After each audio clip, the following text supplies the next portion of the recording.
What's going on, everybody? It's Childish back at it again, coming at you with another Soul Strike video. And in today's video, we take a break of our Let's Play here to give Contours some honest feedback here. We've been playing this game now for a little over 2 weeks now, and I got a couple of bones to pick with them. So in today's video, we're going to be talking about 3 big things that I want to see change with a couple of honorable mentions here. But if you guys can do me a favor, show your support, leave a comment in the comment section down below. Let me know some of the things that you would like to change if I haven't mentioned in this video already. So again, as always, fam, thank you guys so much for clicking on this video. And if you want to see more Soul Strike video down the road, you already know what to do. Like the video, subscribe to the channel, and of course, hit the notification bell so you guys know when the next video drops here. So first thing that I want to start out with, because it's kind of popped up as I came into the game here, the offline reward. Offline reward when it comes to idle games, AFK games, is one of the crucial components to allow you to get the resources to do everything you need to do and that much more. But this particular game here, Soul Strike, is one of the few games out there that I see in an AFK format that has limited the amount of adventure time that you can collect here to 12 hours. I personally would like to see, if not 24 hours, potentially 36 hours. And again, keep in mind that while you are a company and you want to get people involved and make sure they're logging in and doing the stuff here, they need to still have that opportunity to understand the true value of what this game is, what the genre is, and being able to collect a wide variety of rewards over a time span here. I'm not saying, keep this one out here so that you can gain rewards for, upwards of a week here. I'm saying 1 to 2 days maximum. Again, 24 hours is good. 36 hours is better. You can have a cutoff, hard cutoff there. And of course, you got to keep your 50% bonus here, because I think that's a phenomenal thing to improve here. So that's the big thing that I want to take away from that one. The next one, of course, is going to be the one that I talked about, I believe, in the first video here. Again, if you guys are coming into the game, super new to the game, we jump into this. It's already doing AoE, and we just kind of start clicking on our guide missions and trying to figure out what's going on here. But they really don't do the greatest job trying to explain it to. While I understand that this is an AFK game and they want to make this as smooth as possible here, I do feel like there needs to be a little bit understanding of the game, what you're doing, what the whole skill system is, how do you attack, is it just auto? Most of the games out there, regardless of what kind of content it is, it generally gives you that little bit of manual play so you can get a good feel of the game. So even though this is an auto / AFK, I would like to see a little bit more work come to us here, so for the help the new users out there to understand the game within the first 5 minutes, because I can say this on behalf of everybody out there in the community, regardless if we're talking about Soul Strike, Summon or any other game out there, the first 5 minutes of the experience, the first 5 minutes of any game out there literally can make or break the user's experience and make them delete the game. I'll tell you that right now. It has to be perfect. It has to be strong. It has to be something that would make you stop the game and call your friends up here like, wow, dude, have you checked out this game? This thing is addicting like crazy. You got to check this out. This is unbelievable. Like I said, that first 5 minutes really tells you everything and anything you need to know about the game and what you should expect from a game like this. And of course, me and you guys that are playing out this, as come from the Summon Sword Sky Reader, we have high expectations. There's no reason why they can't be at that level, okay? Next thing that I want to talk about here is, of course, the forum category here. So the forum category, or the forum window, so to speak, talks about a couple of different things. We got the skills, we got the allies, we got the relics here. I want to focus on the skills and I want to focus on the allies, okay? So me personally, when it comes to the skills, we have a wide variety of skills, upwards of, rare, legendary, mythic, all, so on and so forth here. But of course, they do a wide variety of things. And I would like to see, I personally would like to see in this downward, in this area here where we got the different loadouts here, I would like to see a way of customizing them. I want to see a way of, basically customizing the loadout so that it can say, okay, this is my single target group. This is my AoE group. This is my all fire group, all water group, all wind group, whatever the case may be. I want to be able to do it and, figure that out so that I can go ahead and make things a little bit easier depending on what kind of content I'm doing. I could be doing dungeon content with one boss to focus on single target, single target damage, or I could just be doing regular PvE content here, just kind of going up the ladder here, kind of clearing the stages, and I want to go ahead and just use all the nastiest AoEs I have in my arsenal. So that would be really, really good. Okay, so again, in addition to that, as you guys might have guessed, I would like to see a little bit more filtering, when it comes to the overall skills and kind of managing those. Right now, we got the rarity, the basics and whatnot here, and we got a way of going up and going down. But it'd be nice to sort them out via elements, or sort them out via elements or something, so it's a little bit easier to find specific abilities and whatnot, and kind of going into that segueing way into that, right? Segue into that, that's right.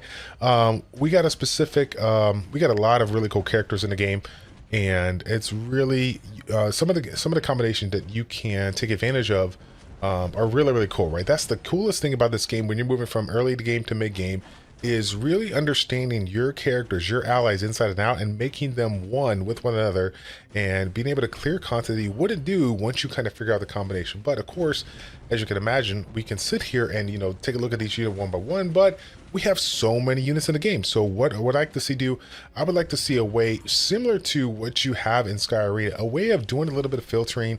Again, not just when it comes to the elements, but when it comes to the abilities. Let's go ahead and categorize the units that have poison. Let's go ahead and categorize the units that have bleed. Let's go ahead and categorize the units that have single target abilities.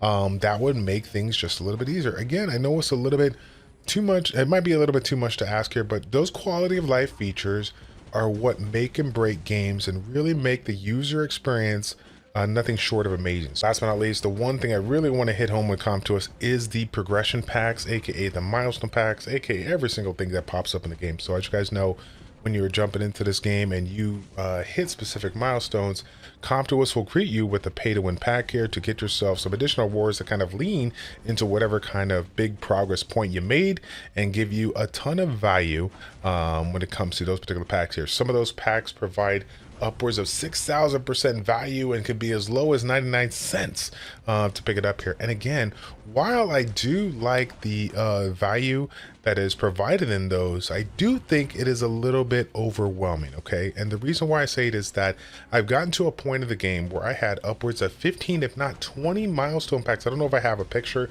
I probably got a picture somewhere here, but I literally had a point where I had like 15 to 16, upwards of 20 milestone packs sitting there over the time span of literally 24 hours. And I think that is a little too much. While it is great to provide some additional like packs for people that do want to spend money in the game and want to support the game, I am with you guys on that. I'm down with that. I've spent well over 5 figures on Sky Arena, so you guys know I'm about that life. But when it comes to specific packs, I feel like there should be a little bit of consolidation. And really, like if you're really trying to switch over the free to play to pay to win, or really, really provide some pay to win, I think there should be a little bit of consolidation in making those packs that are especially limited pop-up packs, really make them good, instead of offering specific packs that you get over the time span of like 6 to 8 hours that are pretty much the same thing. Especially if you're grinding one specific kind of content or whatnot, I would definitely kind of like bring them in, consolidate them, and make them, like I said, that much a little bit more better. Maybe instead of offering it's kind of hard to say, but you know what I mean, like you guys know what I'm talking about.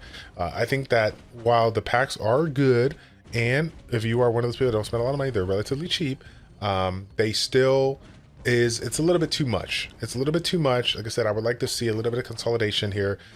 Still offer the same packs, but consolidate them in a way that doesn't pop up all so much in any given day.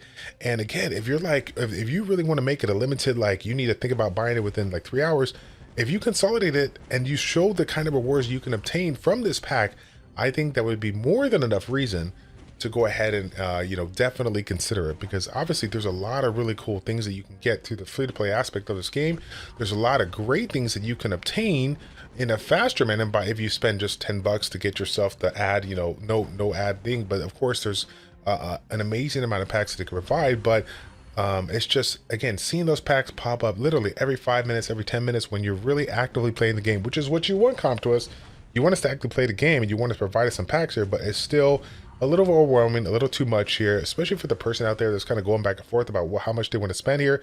Having 99-cent packs pop up here and there, not too bad, but within a matter of a week we have $7 packs, $9 packs, $15 packs, $20 packs, and there are multiple packs coming in.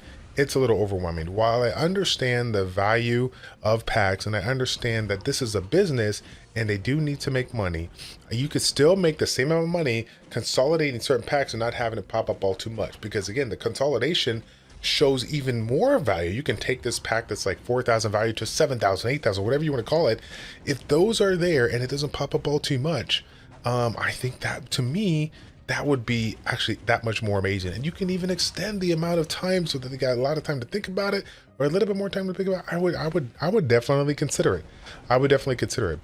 And the reason why I put it out there is because the early stages of the game, like I said before, the first 5 minutes very crucial, but in the new game, regardless of what game we're playing, we're going to get a lot of amazing rewards. We're going to get a lot of free rewards in the game, which is what, you know, any game should do, provide those rewards to get everyone kind of started on the right track. But as you can imagine, as a free-to-play player, they're not really super motivated to buy stuff when they're constantly getting, you know, updates and crystals and this and that, whatever, throughout the game as they're starting out here. Now, maybe, you know, later the end stage game when there's not so much going on, not a whole lot of progression, maybe that would be the time to do it. But early on in the game, don't overwhelm them with packs. I think that's a little too much here. I'm going to put it out there right now.